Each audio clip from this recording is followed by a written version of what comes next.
Okay, so once again, I'm going to say welcome. Glad to have you here for this session on the history of the Hymn Society, especially on a calling in a community, which was written by Paul Richardson in commemoration of our 100th anniversary. So we're going to start with a hymn, and it's a text by Carl Daw, and we'd like you to keep yourself unmuted while you sing so that we don't have a cacophony, but we do want to sing together. Brian's going to lead us. The tune is Forest Green. Many of you will be familiar with that. There'll be a 4-bar intro, and then we're off to the races. I'll go ahead and sing. Make sure you're on mute because only one of us can sing at a time without creating a Charles Ives effect. Let's sing together.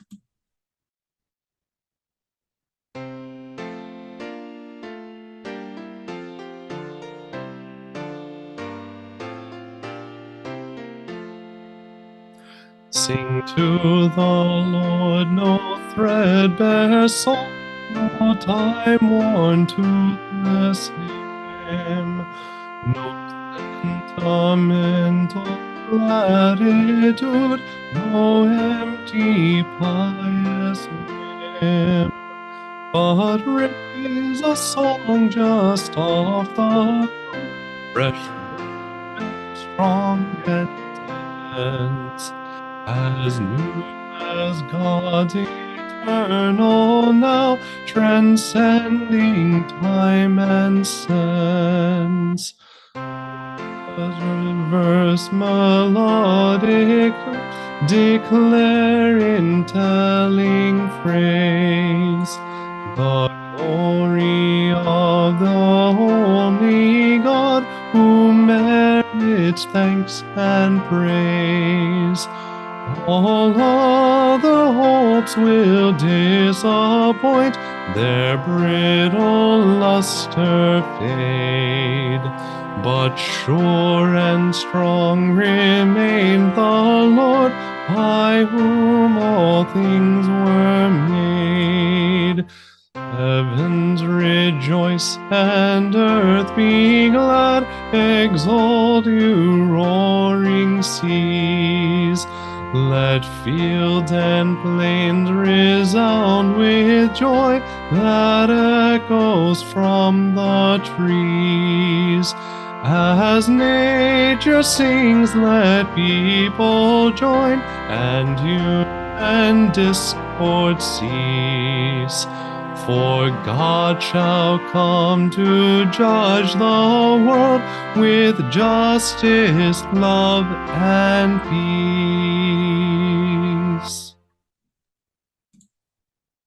Thank you for leading us, Brian. By the way, if anybody's looking for a hymn for next Sunday, Psalm 98 is the lectionary psalm, and that third stanza is solidly based on Psalm 98. So.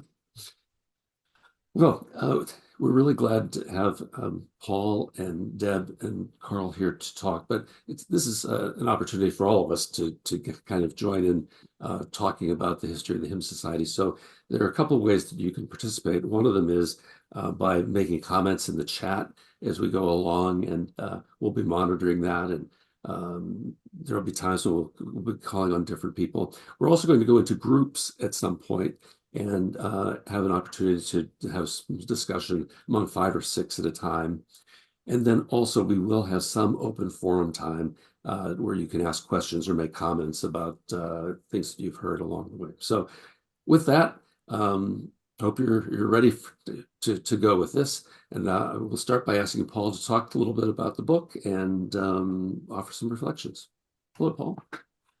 Thank you for joining us this afternoon. I'm grateful for your interest and participation, and also for your encouragement along the way. I'm eager to learn what you've learned from the book and what you've noticed that I've missed and what you might like to know more about, because that'll be part of what we'll discuss toward the end of the time. I'll give a concise review of how we got here, of how we got from the idea to the book that's in your hands or on your screen. Deb approached me as best I can figure in 2015, and I did what everyone else does when Deb asks you to do something. I said yes. That led to a lot of work. I read every page in the Hymn Society files.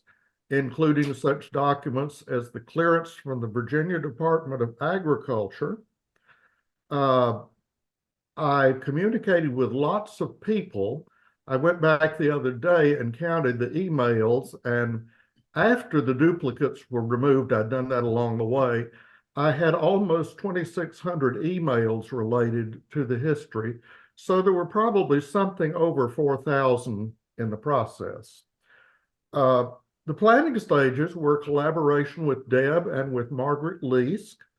And I'll not go through all the people I need to thank because that would take all our time.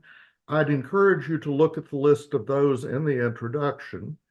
I will call out one person from that, and that is my wife, Susan. Susan saves me from many errors in life, granted not all of them, but she is a superb proofreader. She knows the Hymn Society. She's been very helpful in making a readable and sensible book. We asked you, members of the Society, at several points along the way for your memories and what you would like to see in a history, and that was very helpful. We learned, for instance, that you really didn't want a documented dissertation. So it's a really strange book in that it's a history with no documentation, though it's entirely grounded in written documents. There were monthly columns along the way to tell you things and ask you things, and I appreciated that help. In addition to what you may hold in your hands, I want you to be aware of the materials that are online. There's an index of names. There is a list of corrections to which you may wish to add. And there are several supplementary materials, things we thought you might want to see, but that didn't fit well in the printed book. My hope is that the written history will enable us to see the common calling and community that we have with those who came before us and encourage us as we continue to make history. So I can say a little more about the process, or Mike, you guide me by how you want to use the time. I think you can say a little more about the process before we go to the groups. Okay. Well, it began with organizing the materials. The folks related to the Hymn Society have been great savers of materials, but seldom has anyone had time to do much other than put it in a file and hope someone could organize it later. Well, with the other duties that executive secretaries have, and with not having an archivist on the spot in most of our history, all that was there waiting for me. So there were boxes and files and photos and just lots of things. I learned, as you know, that the Hymn Society has always been thrifty. It appears to me they used the same typewriter ribbon for several decades.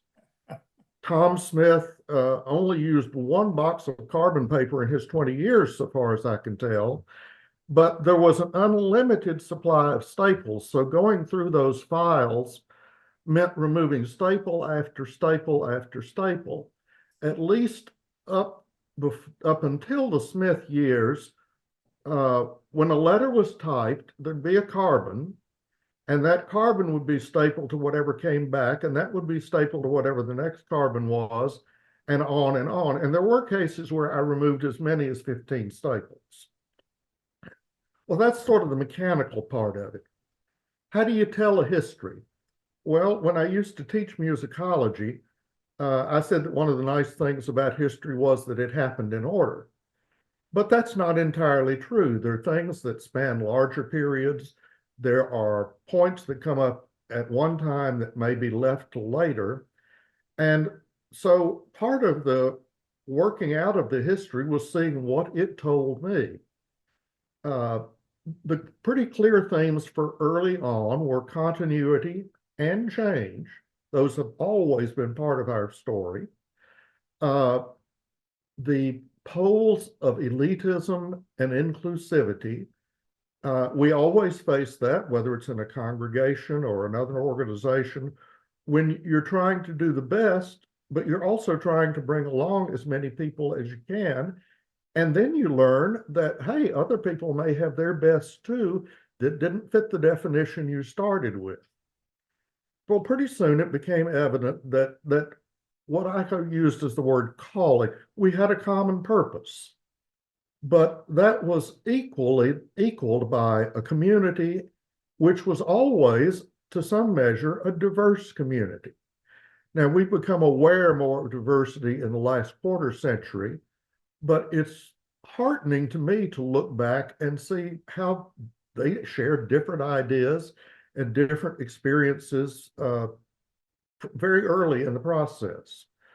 So without losing our purposes or losing our community, the Hymn Society has reshaped itself regularly for changing times. We've always been a peculiar hybrid of the scholar and the practical, of the professional and the amateur, recognizing that all those terms are ambiguous. One of my surprises that I still don't know how to feel about is learning that one of the early amendments to the Constitution would have admitted not just writers and editors, those were the only two kinds of people originally, but also people who write about hymnody, hymnologists. The first vote to do that failed, and so hymnologists were not admitted to the group. But many people have contributed in many ways, and there has been remarkable generosity of time and energy and capital.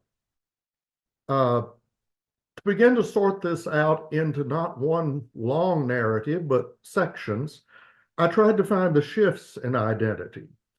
I began with 5 eras in mind, but study and analysis led me to discover 8 points at which the society understood itself in somewhat a different way. I find it interesting that those do not coincide with the terms of executive directors or presidents or editors. These are the people who are most influential, but the changes have always come through some sort of collaborative vision. Each chapter takes its shape from those self-examinations and identity definitions. So with an appreciation of history, especially Hemric history, we've always looked forward. Our programs, our activities, our structure have adapted to changes in society and church, sometimes slowly because we're an institution, and sometimes quickly. For instance, we were very well positioned to meet the challenges of the pandemic. We've also often made common cause with others without losing our identity. I find it helpful to use the words written by our hymn writer members as chapter heads, and I want to thank Deb for her help in that role. I have thought since ending the process that if I were to do that for the book, the title would have to come from Tom Troger, a cheering, chanting, dizzy crowd. I'll talk some later about some of the individuals that I have found interesting, but that was probably the most rewarding part of doing the history. We've discovered in Mike's interviews that our Hymn Society friends have rich lives with diverse backgrounds and experiences and interests. So as I explored the lives of people beyond the Hymn Society, that helped me to see what they brought to the society and what interesting people they were. I'll pause there, Mike, and let you take us a different direction. Okay, thanks, Paul. So we're now going to turn to groups, and I have 2 questions that I'd like to suggest when you get into the groups. The first one would be, what is the most significant thing that you learned from the book? And if you didn't read it, then what are you really dying to know from the book?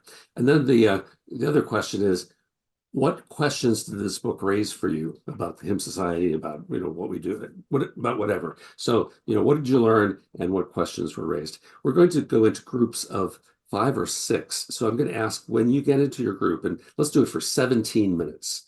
So when you get into your groups, please introduce yourselves to one another, and then somebody in the group would be kind enough to volunteer just to make sure everyone gets to talk and also to pay attention to what's being said, because we're going to come back and report out from the groups and let Paul comment on what you've had to say. So, Brian, do you have groups for us?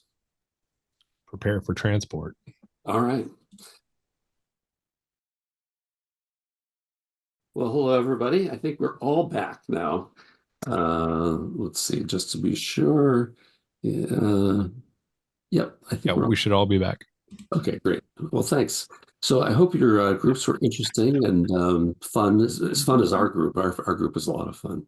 But before we go on, I wonder if there's anybody in a group that would like to just say something in particular that was really striking to you from the conversation that we might ask Paul to respond to. So anybody from any group who would like to report out. I don't want a long report, just to kind of, if there's something that you want to raise from your group to this group. Anybody?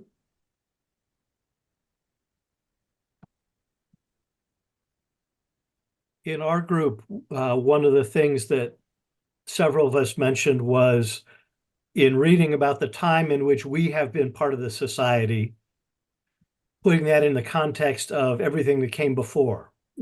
There are some things that are very common that have appeared all the way through, and there are others where we see a definite shift, a wideness, a blossoming in different directions that was not there in the past, consistent with what they were doing, but not what they were doing. And so noticing those things that are the same and other things that are new. That's a good point, Peter. Thank you. Somebody else?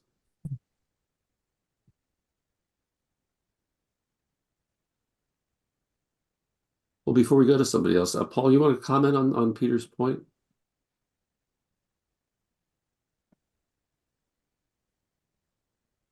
Did Paul come back? Paul left. I don't see. Our group. Okay, there we go. I couldn't get myself unmuted. And I suspected every one of you.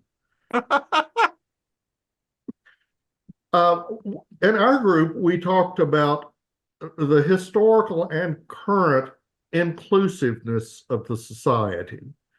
I was surprised to discover it historically. I thought that was a fairly recent thing.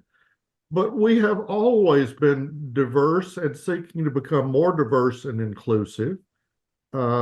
We've been more successful in some ways than others, but I was pleased to find that that was part of our heritage that is still guiding us as we figure out new ways to do it.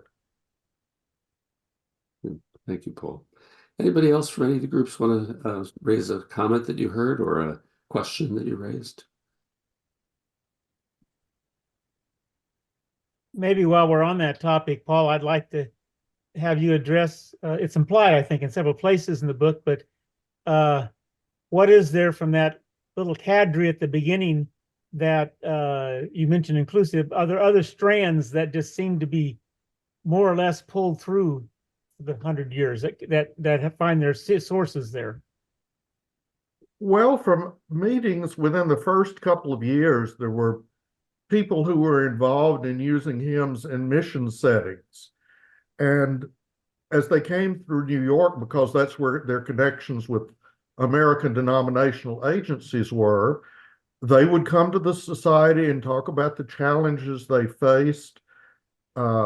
I can't call the names right now, but there was early conversation between one Methodist who was serving somewhere in Eastern Europe, and I want to say a Presbyterian, though I'm not certain of that, who was serving in Hawaii, which of course it was not a state at that time. It was an American territory of a largely different culture.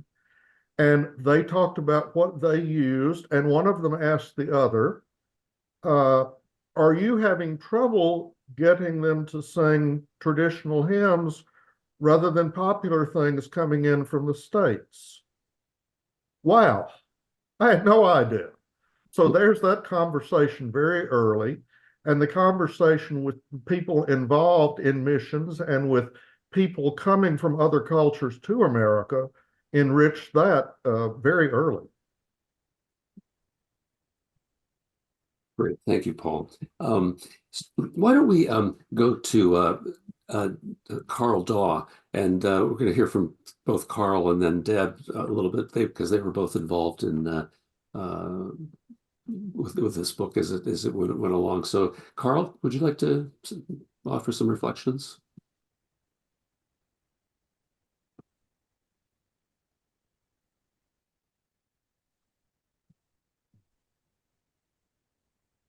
Yeah, you are muted. Okay. Well, our group, one of the things our group talked about was how amazed we were that Paul was able to make such a thread of history out of what many of us happen to know are just shreds of information.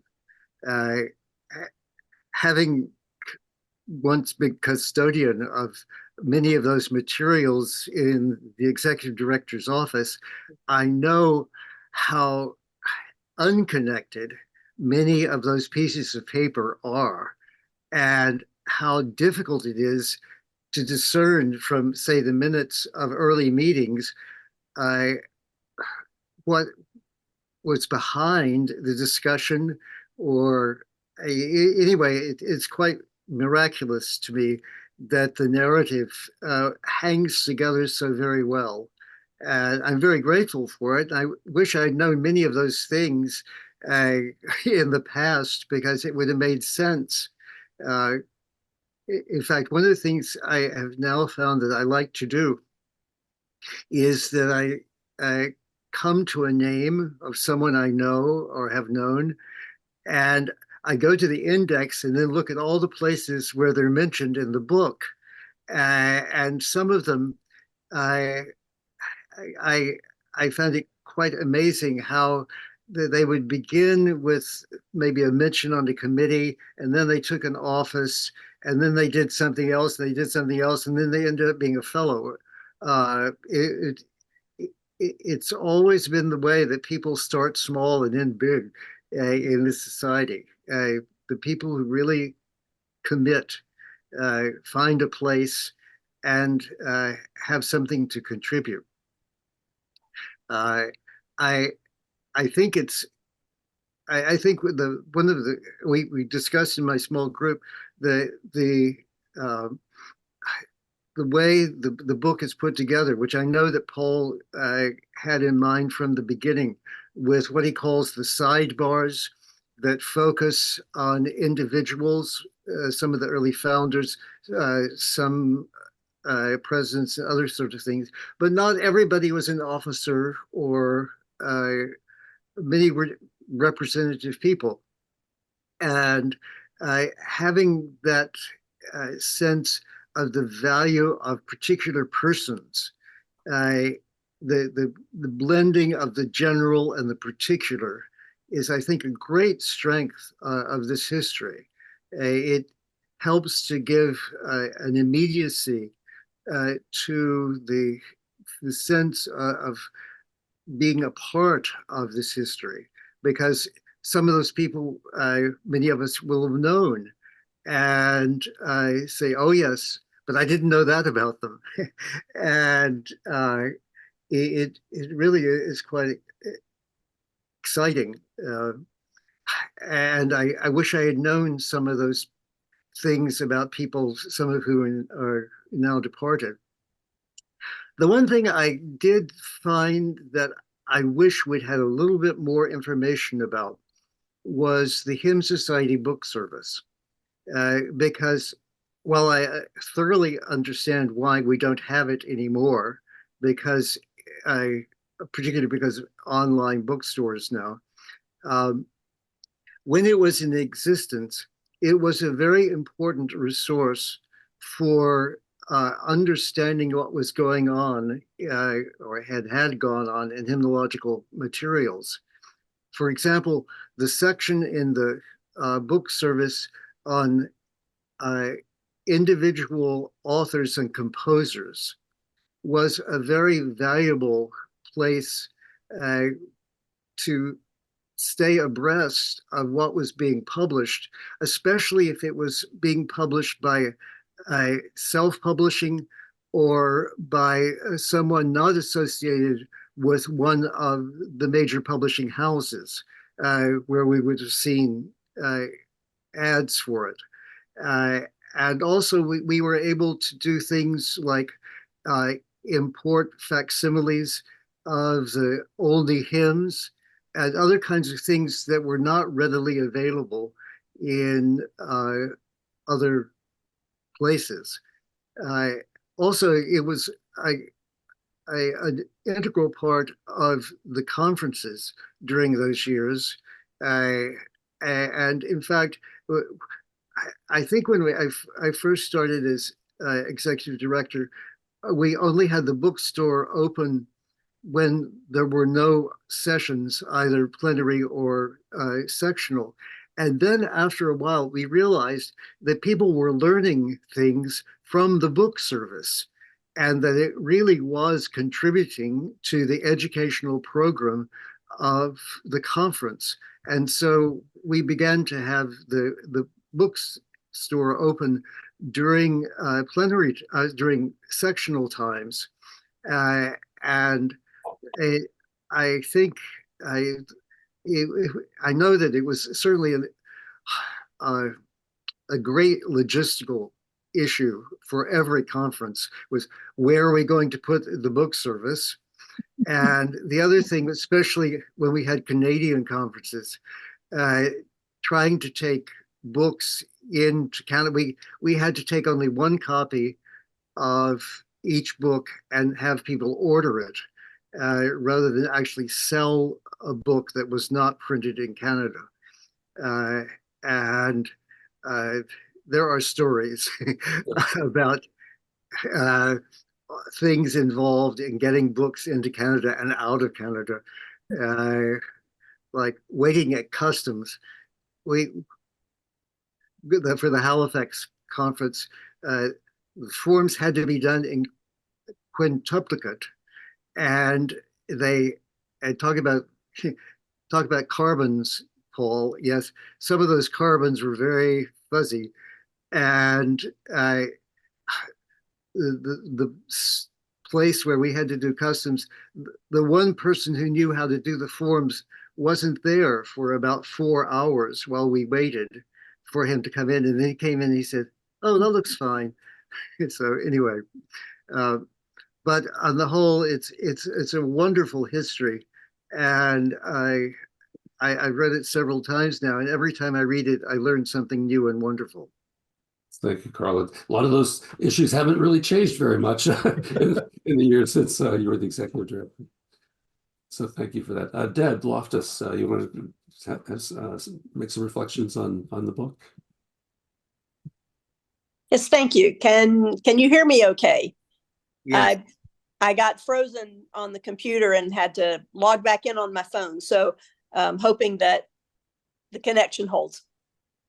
I want to thank Paul, not only for saying yes all those years ago, but for being so diligent and really unrelenting in the process of organizing our documents and streamlining the way that they are collected, so that moving forward, the folks in the office, whoever that might be after Mike and Stephen, will be able to access with accuracy the important documents from which this history is written. Something that I enjoyed tremendously along the process is the fact that Paul, in his diligence to make connections, often ran across very interesting sort of side stories and things that never made it into the book, but it was always a treat to open an email from Paul to say, "Look what I found." And there would be a really interesting or delightful story of somebody connected in some way to hymnody that really broadened my horizons and oftentimes provided a smile or two. Ask Paul sometime to tell you about the brother of Emily Swan Perkins. And you'll hear some good stories there. So really, he approached the whole project from the widest perspective possible, and then honed all of what he found down into what I think is a very concise, and has been mentioned before, consistent story to convey to us. I'm also really grateful for the timeline that precedes each chapter. I wasn't a big fan of this at the beginning of the project, and I kept thinking, why worry about this? But the timeline has been wonderful in helping to situate our story in the midst of a much broader picture of hymnody in each of the change units that Paul describes in the chapters. And I think it was a very wise move that he argued for that. I'm grateful to GIA for taking on the project and making the books available to us, and also for their diligent work in processing photographs. Many of these older photographs were not of the highest resolution. And I think the folks at GIA deserve a star or two for making the photographs as absolutely clear as they can be, given what they had to work with. So it was a tremendous project.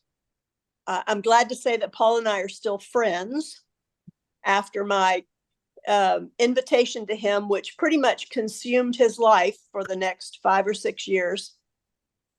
We had several meetings during those COVID years on my driveway.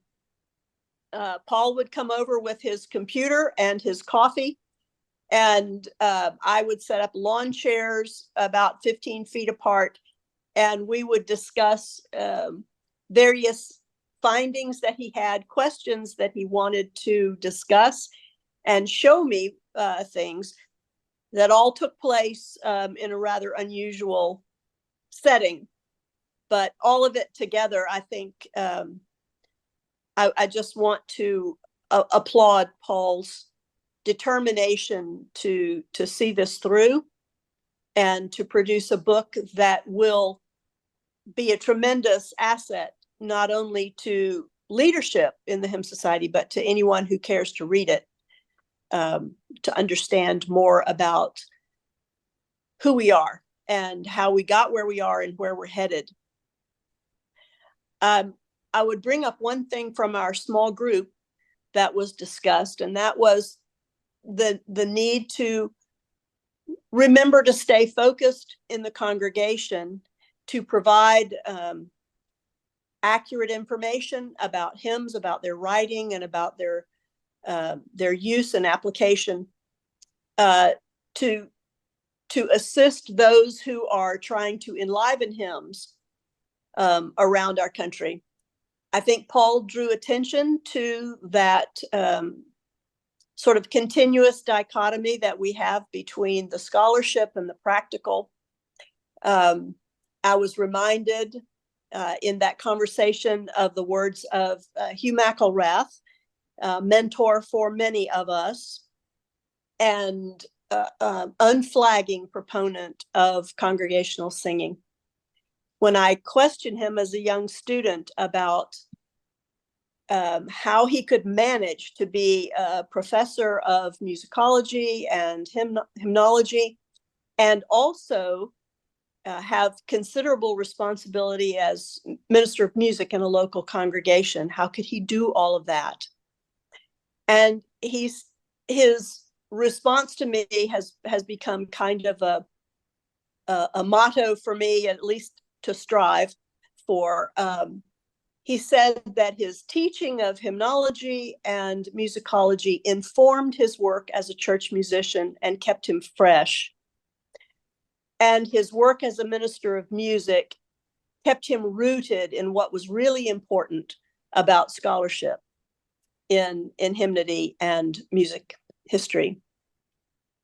And I think the Hymn Society has that same sort of approach, and each side feeds the other. So I'm glad that Paul has underscored that in the book, and hope that we continue that sort of dual approach to our singing.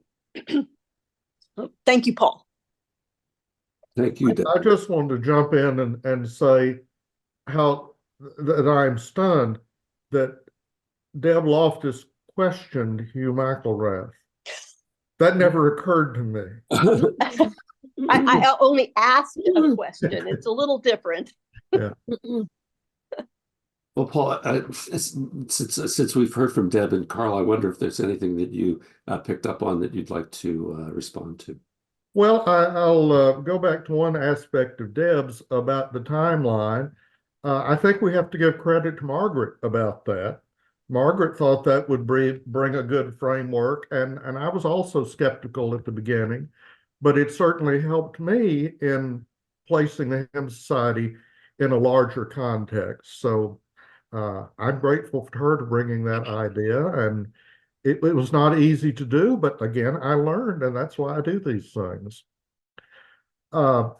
I've mentioned at several points, it was mentioned in our group, about the individuals in the society and how diverse they are, and not just diverse in terms of role in a church or a publisher, but many people whose professional lives have nothing to do with hymns. And some of our finest Hymn Society scholars have been well known in other fields. I think of people like Ruth Messenger and Anastasia Van Berkelo and Clark Kimberling. These are people who are distinguished in their own fields and who bring a way of looking things as well as their faith to the study of hymnology.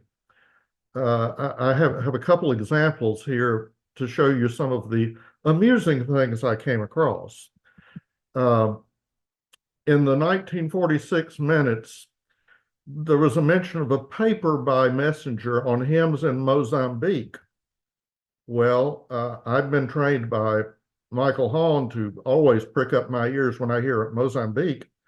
But what I discovered was that she had written 2 papers on the subject, but that the subject was Mozarabic hymnody, not Mozambique. Again, to show the depth and breadth of our scholarship, Anastasia von Berkelo was a distinguished professor of geology and geography. She was also co-author of a paper published in 1952 with this title, A Geographical Study of Swimmer's Itch in the United States and Canada. So you just take an old man and give him a computer and lock him down for a couple of years during a pandemic, and there's no telling what he will dig up.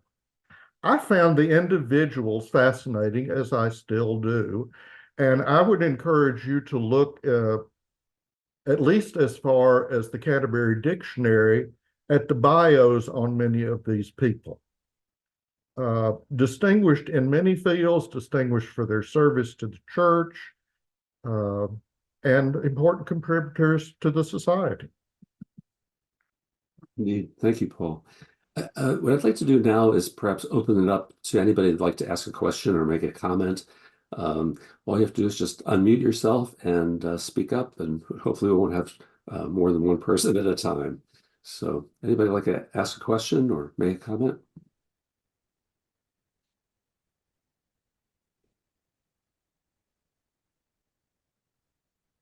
I have a question.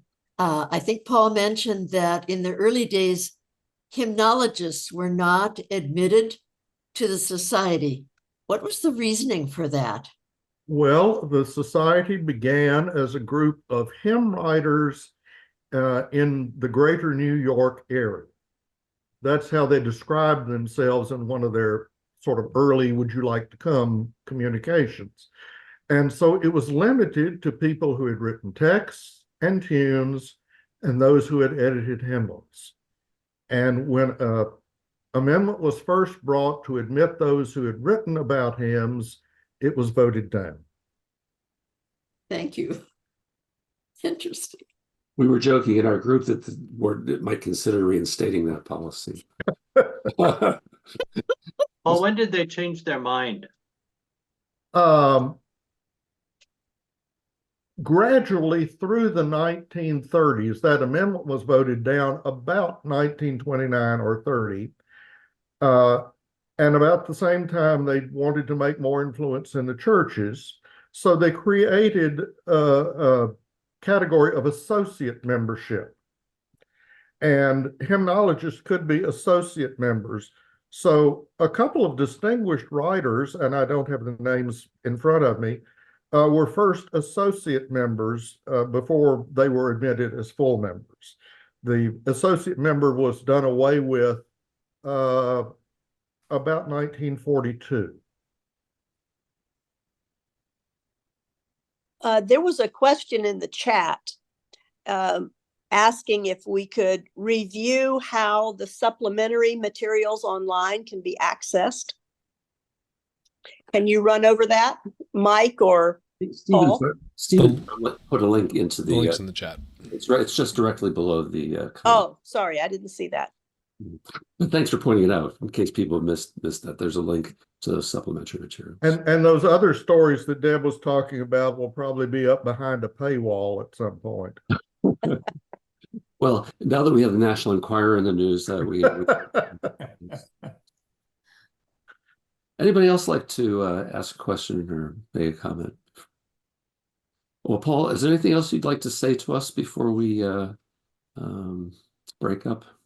Well, I would again just say thank you to all of you for coming today and for, in some sense, making this possible and necessary. I certainly learned a lot in the process. I'm glad to learn from many of you that it is helping you gain perspective on what we've done and what we're doing. And I wouldn't suggest that it tells us exactly what to do in the future, but it certainly gives us encouragement that we can adapt ourselves for changing times and changing churches and a changing world. And that gives me great hope, and you give me great delight.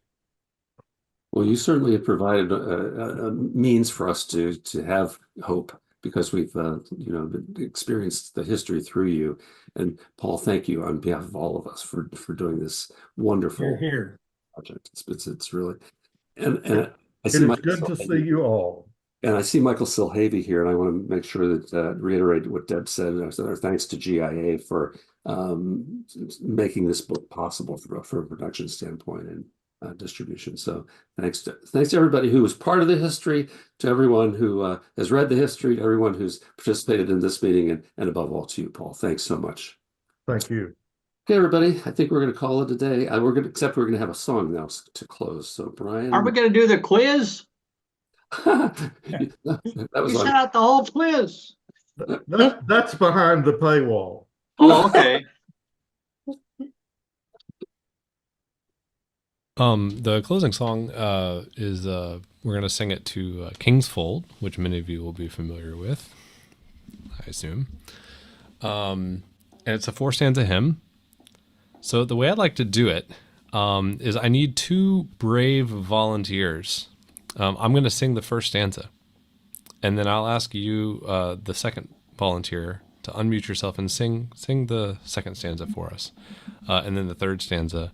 And then I'll take back over for the 4th stanza, and we'll have accompaniment with it. But the first 3 will be a cappella, but I don't want you just to listen to me for 4 stanzas. So Anybody brave enough to, James, thank you. You take stanza 2. Anybody else?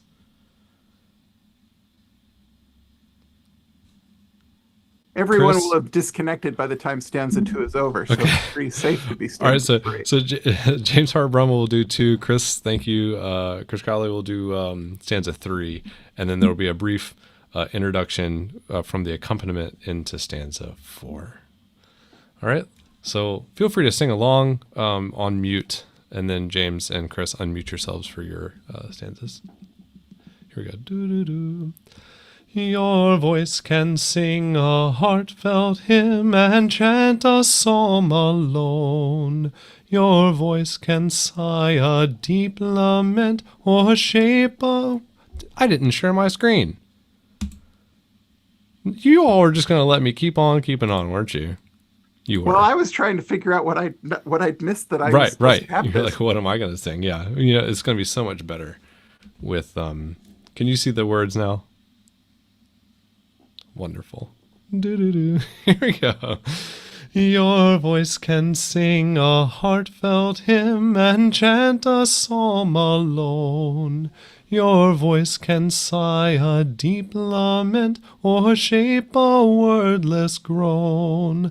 One voice may bear a melody, but gather 2 or 3.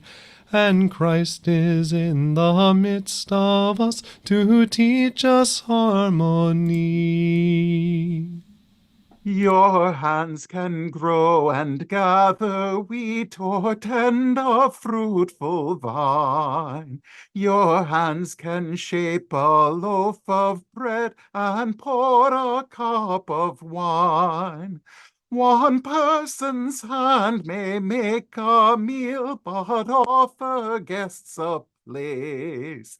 And Christ is in the midst of us to circle us with grace.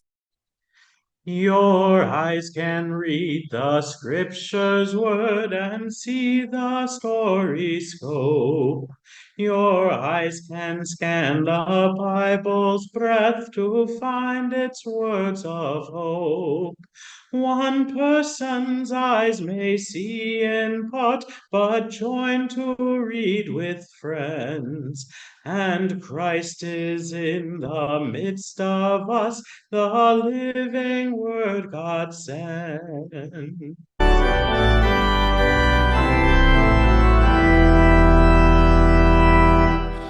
With God our varied parts become one body joined in praise. With God we seek the path of peace and walk in holy ways. And as we find new harmony, we join the growing throng. For Christ is in the midst of us and fills the world with song.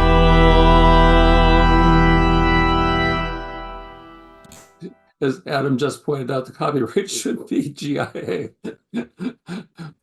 And thanks, Adam, for that text. Well, thanks everybody for being with us today. Thank you, Paul, again. Thanks, Deb and Carl and Brian and Stephen for making this happen. Take good care, everybody. Bye.